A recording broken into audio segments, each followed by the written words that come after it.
Continuando então nosso assunto REDPRI, nossa leitura comentada sobre o regulamento disciplinar prisional, nós vamos falar agora da aplicação das sanções disciplinares. Parágrafo único.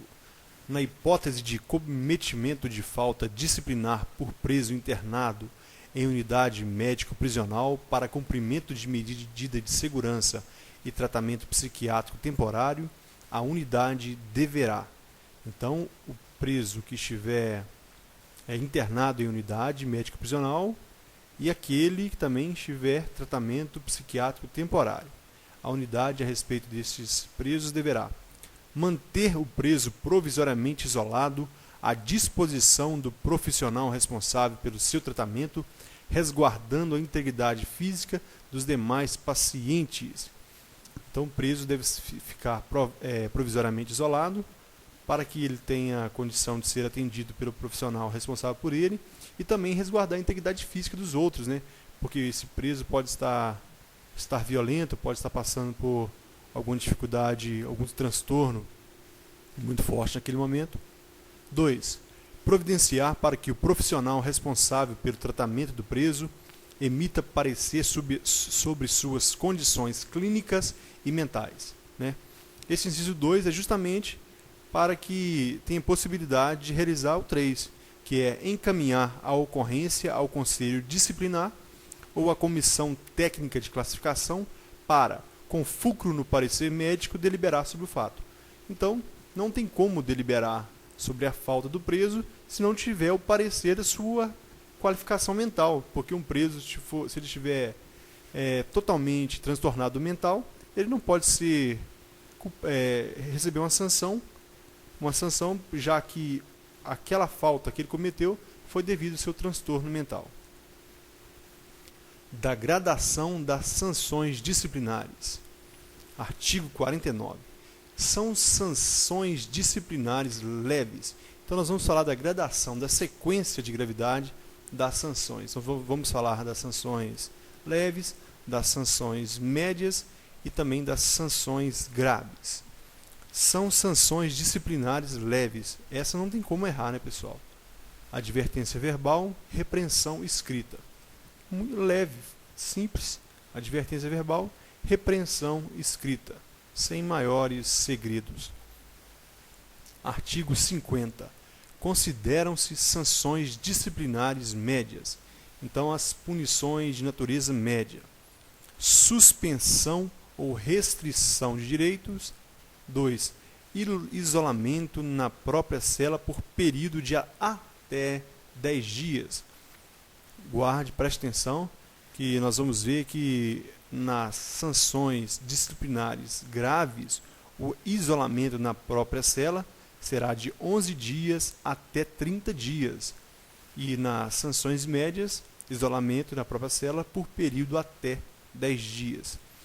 Atenção para essa suspensão ou restrição de direitos, porque ela está presente nas sanções de naturezas médias, mas também está presente nas sanções de natureza grave, como nós veremos adiante. Artigo 51.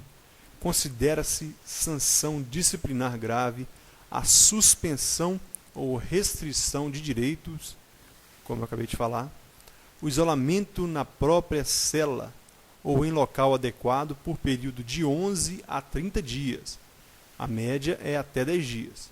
E a inclusão no regime disciplinar diferenciado, RDD, conforme disciplinado neste regulamento.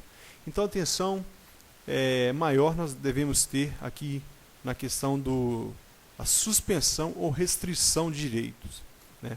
Porque a sanção ou restrição de direitos, ela pode ser de um dia, um banho de sol, ou pode ser um mês sem banho de sol, por exemplo. Então, de acordo com a quantidade mesmo da sanção, a quantidade de dias ou intensidade da sanção, ela será qualificada como natureza média ou natureza grave.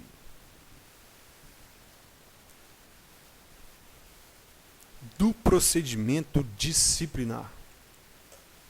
Artigo 52. praticada a falta disciplinar, será lavrada a ocorrência relatando os fatos para que seja instaurado o procedimento disciplinar visando sua apuração. Se você estiver anotando alguma coisa, anote esse detalhe. É obrigatório a instauração do procedimento, mas não é obrigatória a punição. A punição, a sanção não é obrigatória, mas a instauração do procedimento é obrigatória se houver uma falta disciplinar. Parágrafo único. O chefe da segurança ou responsável pelo plantão adotará as medidas preliminares que o caso requeira e, dependendo de sua gravidade, poderá isolar preventivamente o sentenciado após ouvir o diretor-geral da unidade. Então, o preso poderá ser isolado preventivamente por até 10 dias, ouvido o diretor-geral da unidade. Então, como já foi dito, formulado e registrada a ocorrência, o chefe do setor de segurança a encaminhará de imediato ao diretor-geral da unidade, que decidirá a respeito. Artigo 54. Havendo necessidade de apuração formal, o diretor da unidade encaminhará imediatamente ao Conselho Disciplinar, para os devidos fins, a documentação que já dispõe. A documentação que o diretor da unidade houver em mãos, ele encaminha para o Conselho Disciplinar. Não há nenhum segredo nesse artigo. Parágrafo único. Em se tratando de falta grave, será encaminhado ao Conselho Disciplinar, desde que necessário, termo de declarações dos envolvidos e depoimentos, bem como as provas materiais, se houver. Preste atenção no artigo 55, porque é uma particularidade, uma peculiaridade.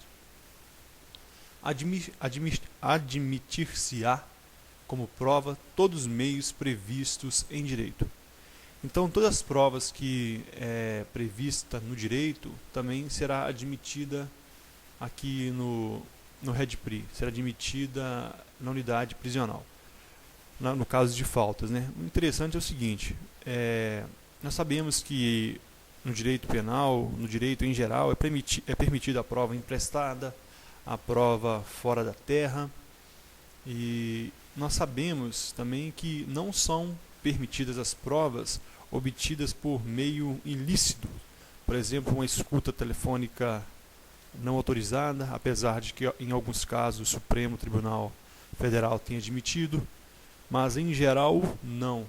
E interessante que ela não condiz com a situação do preso, porque muitas vezes será feita escuta pelo diretor-chefe de inteligência, e essa escuta que é feita muitas vezes é utilizada como base, fundamento para qualquer procedimento. Ela não é admitida como uma confissão, por exemplo, mas ela é admitida para que sejam tomados procedimentos como revistas, como intervenção. Então, não será admitida como prova contra essa pessoa, né? Mas é admitida para os procedimentos internos da unidade. Artigo 56. Um infrator poderá defender-se por si próprio, por advogado da unidade prisional ou por procurador por ele constituído. Então, não somente advogado, mas um procurador que seja constituído por ele. Artigo 57. Ou por si só, né? Concluídos os trabalhos no prazo de 5 dias úteis, guarde esse número, porque eu acredito que não, mas se a banca quiser fazer alguma pegadinha, né? No máximo 5 dias úteis, o Conselho Disciplinar remeterá sua decisão transcrita em ata ao diretor-geral da unidade. Nós paramos por aqui, então continuaremos no próximo vídeo.